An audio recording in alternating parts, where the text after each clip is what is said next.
भारत का पड़ोसी देश बांग्लादेश इस समय अपने इतिहास के सबसे बड़े इकोनॉमिक क्राइसिस से गुजर रहा है। हालात ऐसे बन चुके हैं कि आम लोगों के लिए रोजमर्रा की चीजें खरीदना भी मुश्किल होता जा रहा है। फूड आइटम से लेकर फ्यूल तक हर चीज की कीमतों में तेजी देखी जा रही है और बांग्लादेश को उम्मीद थी कि भारत हर बार की तरह इस बार भी इस संकट में उनकी मदद करेगा, क्योंकि इस बार बांग्लादेश को सबसे ज्यादा जरूरत पड़ रही है दूध की और भारत इसी मिल्क प्रोडक्शन के मामले में दुनिया का नंबर 1 कंट्री है।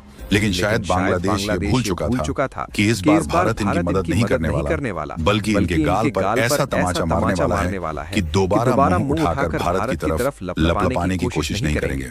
दोस्तों, बहुत बड़ी डेवलपमेंट निकलकर सामने आ रही है, तो इस वीडियो में पूरा समझते हैं। लेकिन आगे बढ़ने से पहले इस वीडियो को लाइक करके चैनल को सब्सक्राइब जरूर कीजिए। दरअसल बांग्लादेश ने भारत से पंगा लेकर अपनी बर्बादी का दरवाजा खोल लिया है और दिन पर दिन बांग्लादेश की इकोनॉमी बर्बाद होती जा रही है। जहां पिछले दिनों बांग्लादेश की फैक्ट्रीज में हमेशा के लिए शटडाउन लग गया, वहीं अब उनकी स्थिति और बिगड़ चुकी है, क्योंकि बांग्लादेश की कमाई तो हो नहीं रही है, जिससे विदेशी मुद्रा भंडार में गिरावट स्थिति को और ज्यादा गंभीर बना दिया है। बीते कुछ महीनों में बांग्लादेश के फॉरेन एक्सचेंज रिजर्व में भारी कमी दर्ज की गई है। जहां कुछ साल पहले यह आंकड़ा लगभग $40 बिलियन से ऊपर था, वहीं अब यह घटकर लगभग आधा रह गया है। डॉलर की कमी के कारण जरूरी सामान के इंपोर्ट में दिक्कतें आ रही हैं। इसका सीधा असर बाजार में सप्लाई और प्राइसेस पर दिखाई दे रहा है। इसी बीच डेयरी सेक्टर भी बुरी तरह प्रभावित हुआ है। दूध, दही और पनीर जैसे डेयरी प्रोडक्ट्स की सप्लाई में भारी गिरावट आई है। रिपोर्ट्स के मुताबिक बीते 15 दिनों में दूध की कीमत 100 से 150 बांग्लादेशी टका प्रति लीटर तक पहुंच गई है, जो आम परिवारों के बजट से बाहर होती जा रही है। बांग्लादेश की डेयरी इंडस्ट्री की वैल्यू सैकड़ों मिलियन डॉलर की मानी जाती है, लेकिन लंबे समय से यह देश न्यूजीलैंड और ऑस्ट्रेलिया जैसे दूर बैठे देशों से डेयरी इंपोर्ट करता रहा है। अपने पड़ोसी भारत को इस मार्केट में पर्याप्त एंट्री नहीं दी गई। ट्रेड पॉलिसी में ऐसे प्रावधान बनाए गए जिनसे ऑस्ट्रेलिया और न्यूजीलैंड को विशेष छूट मिलती रही। आज हालात ये है कि डॉलर की कमी के कारण न्यूजीलैंड और ऑस्ट्रेलिया ने बिना पेमेंट सप्लाई देने से साफ इनकार कर दिया है, जिसके चलते बाजार में शॉर्टेज और बढ़ गई है। ऐसे मुश्किल समय में बांग्लादेश के ट्रेडर्स को भारत की याद आ रही है। डेयरी सेक्टर की बात करें तो बांग्लादेश हर साल लगभग 9 से 10 मिलियन टन दूध की खपत करता है। घरेलू उत्पादन इस मांग को पूरी तरह पूरा नहीं कर पाता, जिसके कारण मिल्क पाउडर और अन्य डेयरी प्रोडक्ट्स का इंपोर्ट करना पड़ता है। न्यूजीलैंड और ऑस्ट्रेलिया से आने वाला मिल्क पाउडर लंबे समय से बांग्लादेश के बाजार में प्रमुख हिस्सा रखता रहा है। लेकिन समस्या तब गहरी हुई जब डॉलर पेमेंट में देरी होने लगी। इंटरनेशनल सप्लायर्स ने क्लियर कर दिया कि बिना समय पर पेमेंट की शिपमेंट नहीं भेजी जाएगी। इसी वजह से बीते महीनों में डेयरी इंपोर्ट में तेज गिरावट दर्ज की गई। बाजार में मिल्क पाउडर की उपलब्धता कम हुई और रिटेल प्राइस तेजी से ऊपर जाने लगे। अब यहाँ भारत की भूमिका समझना जरूरी है। भारत दुनिया का सबसे बड़ा मिल्क प्रोड्यूसर है, जहां सालाना उत्पादन 220 मिलियन टन से अधिक पहुंच चुका है। गुजरात कोऑपरेटिव मिल्क फेडरेशन जैसी संस्थाएं, जिनका ब्रांड अमूल है, इंटरनेशनल मार्केट में भी अपनी उपस्थिति रखती है।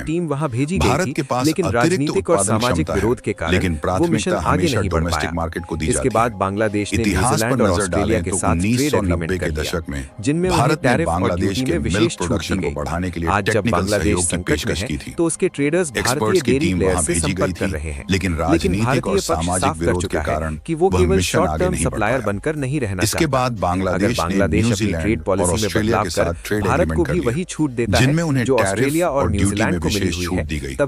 आज जब बांग्लादेश संकट में है तो उसके ट्रेडर्स भारतीय डेयरी प्लेयर्स से संपर्क कर रहे हैं, लेकिन भारतीय पक्ष साफ कर चुका है कि वह केवल शॉर्ट टर्म सप्लायर बनकर नहीं रहना चाहता। या तो वो भारत के साथ अगर बांग्लादेश अपनी ट्रेड पॉलिसी में बदलाव कर भारत को भी वही छूट देता है जो ऑस्ट्रेलिया और न्यूजीलैंड को मिली हुई है, तभी लॉन्ग टर्म सप्लाई पर बात आगे बढ़ सकती है। यानी मामला केवल दूध की कमी का नहीं है, बल्कि यह ट्रेड पॉलिसी और स्ट्रेटेजिक इकोनॉमिक रिलेशन का मुद्दा बन चुका है।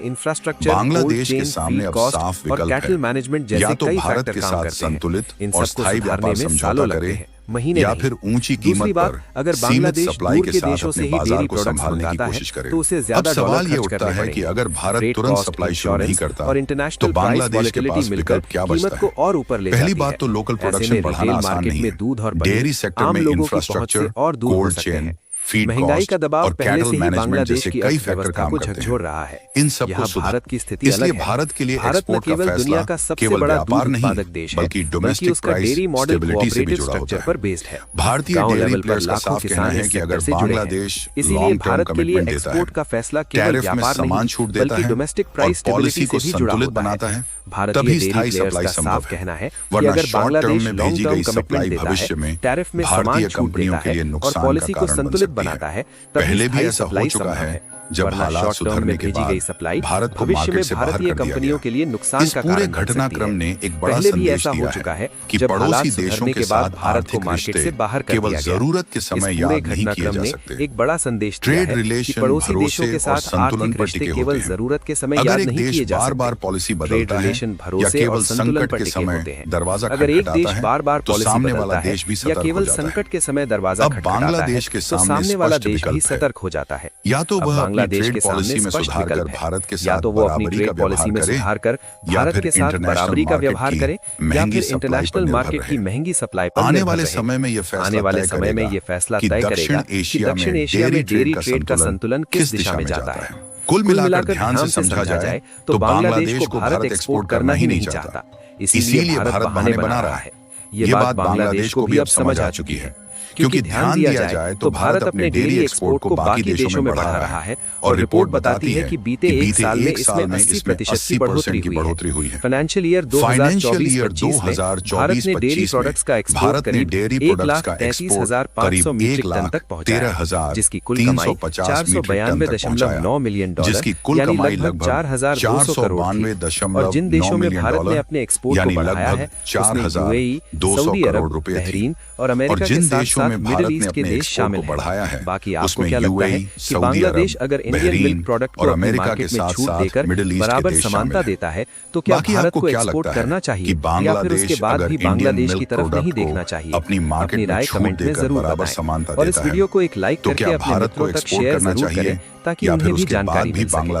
इसी तरह और भी नॉलेजेबल वीडियो देखने के लिए चैनल को सब्सक्राइब करके बेल आइकॉन को ऑल पर जरूर सेलेक्ट करें अपने ताकि मित्रों तक उन्हें भी शेयर जानकारी जरूर मिल करें सके। ताकि जय उन्हें श्री भी राम। जानकारी मिल सके। इसी तरह और भी नॉलेजेबल वीडियो देखने के लिए चैनल को सब्सक्राइब करके बेल आइकन को ऑल पर जरूर सेलेक्ट करें ताकि उन्हें भी जानकारी मिल सके। जय श्री राम।